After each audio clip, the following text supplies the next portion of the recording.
கடவுளின் தாயே என்றும் கன்னிகையே, அமல உற்பவி அமல உற்பவி, விண்ணுக்கும் மண்ணுக்கும் அரசியே தாய்மரி.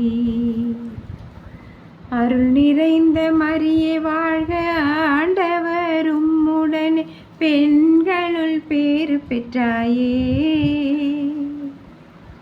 உம்முடைய திருவயிற்றின் கனியமான இயேசுவும் ஆசீரருள பெற்றவர்.